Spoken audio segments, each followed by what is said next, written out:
Welcome to another video. In this video, we are going to be discussing the method of undetermined coefficients and how you know whether or not you have resonance. Well, remember that resonance is when you need to multiply by extra powers of t to your particular solution. Sometimes you do and sometimes you don't.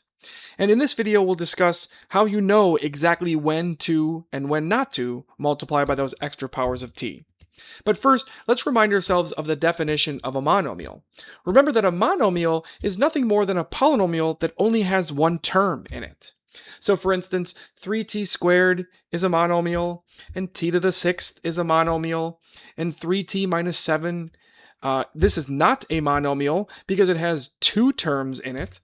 And also something like 5 over t squared, which can be written as 5t to the minus second, is not a monomial because to be a monomial, it needs to be to a non-negative integer power. So a general form of a monomial is some constant c times t to some non-negative integer power. Okay, great. So now let's return to our question again. How do you know whether or not you have resonance? Well, we need to remember that the method of undetermined coefficients only works on second order constant coefficient differential equations where that function f of t on the right side has a very particular form.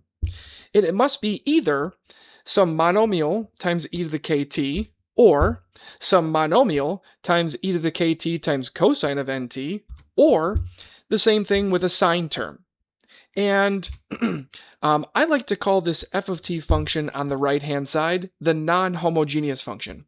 So if your non-homogeneous function has one of these three forms, then you can use the method of undetermined coefficients.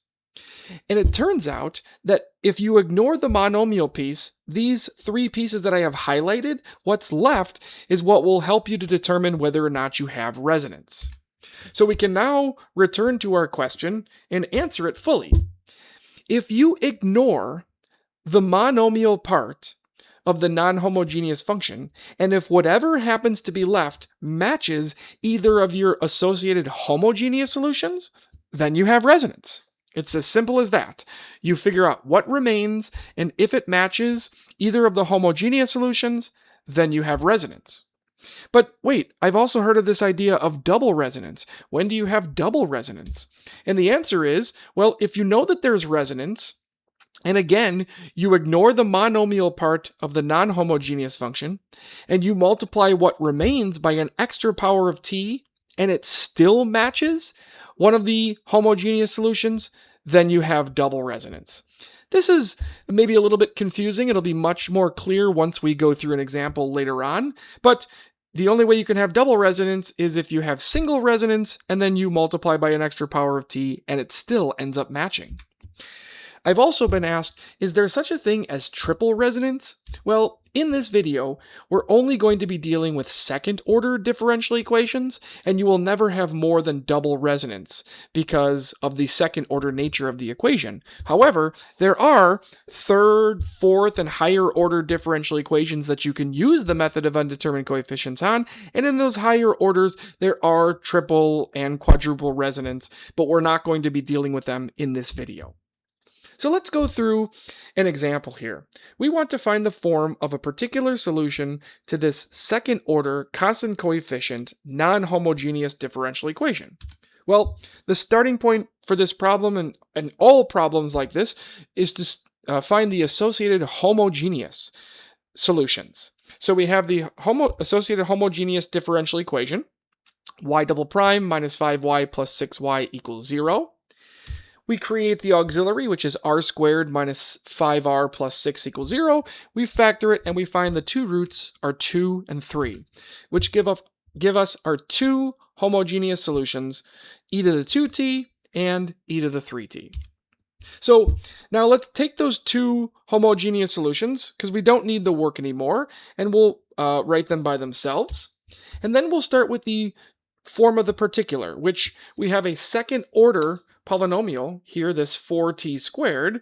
So we put a second degree polynomial here, and then we just copy down this e to the 2t. So there's our particular solution. And now we need to determine whether or not there happens to be resonance. Well, we start by ignoring the monomial part of the non-homogeneous function. So notice I've crossed off the monomial part, 4t squared, and what we're left with is just e to the 2t.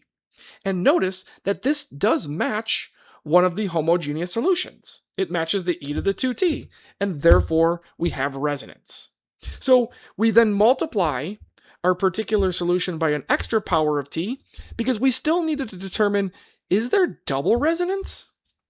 Well, we repeat the same process. Now we're starting with the particular solution, so notice it has that extra power of t in it because of the resonance from before. We again ignore the monomial part, but now we multiply by an extra power of t because we know it has resonance.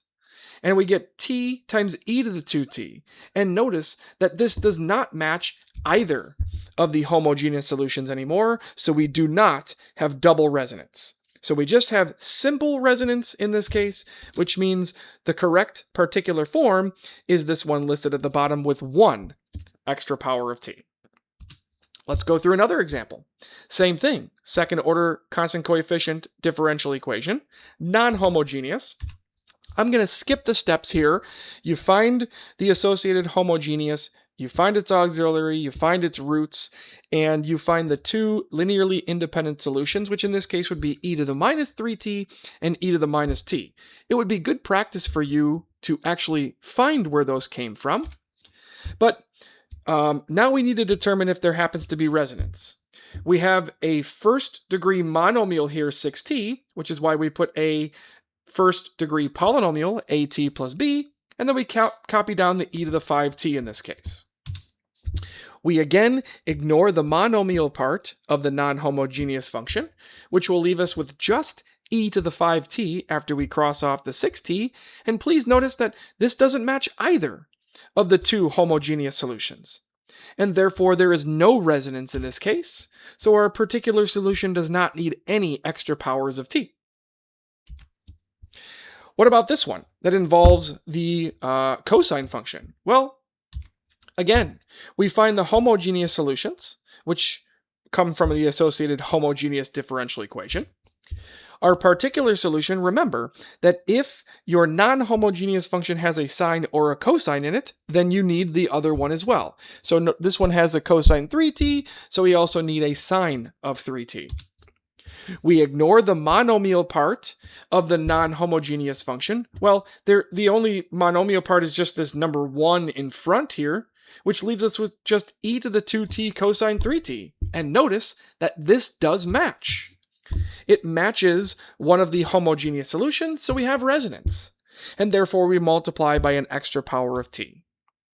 In the sine or cosine case, you will never ever have double resonance. And the reason for that, there's a couple of them. First of all, as soon as we multiply by an extra power of t, you'll notice that these two homogeneous solutions on the left don't have any t's in them, so it's automatically never going to match. And the other reason is you can only have double resonance when you have repeated roots of your associated homogeneous, which the complex conjugate roots are never repeated roots. Those are two different cases, which only happen in the sine and cosine case, so you never have to worry about repeated roots, or in this case, double resonance, when you are dealing with sines and cosines. Let's do a couple more examples.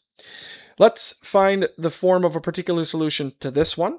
We again find the auxiliary. I do want to go through the work here because you'll notice that the associated auxiliary is going to have repeated roots, which gives us the two linearly independent solutions. Remember, when you have a repeated root, you need to multiply by an extra power of t, so those are our homogeneous solutions. The form of the particular solution, well, notice it's just a degree 2 monomial, so the guess is a degree 2 polynomial. So we do the same thing as we've done before. We ignore the monomial part of the non-homogeneous function, which leaves us with just 1, and 1 does not match either of the two homogeneous solutions, so we don't have any resonance in this case. So even though we had a repeated root, we do not have any resonance because the non-homogeneous function, what's left, does not match the homogeneous. However, Let's take a look at this example, and you'll notice it's the same auxiliary, r squared minus 4r plus 4 equals 0, the same two repeated roots, 2 and 2, the same two associated homogeneous solutions, and our guess for the particular, in this case, is going to be some 0-degree polynomial, which is just a, times e to the 2t. We ignore the monomial part of the non-homogeneous function, which is e to the 2t, and notice that this does match one of the homogeneous solutions. So since what's left matches, we do in fact have resonance. So we have to multiply by an extra power of t, and then we check, does there happen to be double resonance? Well, we're going to repeat the process again. So now we have our particular solution with an extra power of t. We're going to take that non-homogeneous function and multiply it by t, again, ignoring the monomial in front, which gives us t times e to the 2t, and this still matches. It matches this one here, t times e to the 2t, which means, in fact, that we have double resonance. And therefore, we need to multiply by an extra power of t, giving us our final particular solution here of a e to the 2t times t squared. So I wanted to leave a couple of problems for you to try, see how you do. Go ahead and pause the video at this point, solve them yourselves, and at the very end, I will go ahead and release the solutions. And here are what the forms of the particular solution should be. The only one that has any resonance is the bottom one, and it actually has double resonance. So I hope this video is able to help someone. Good luck on your problems.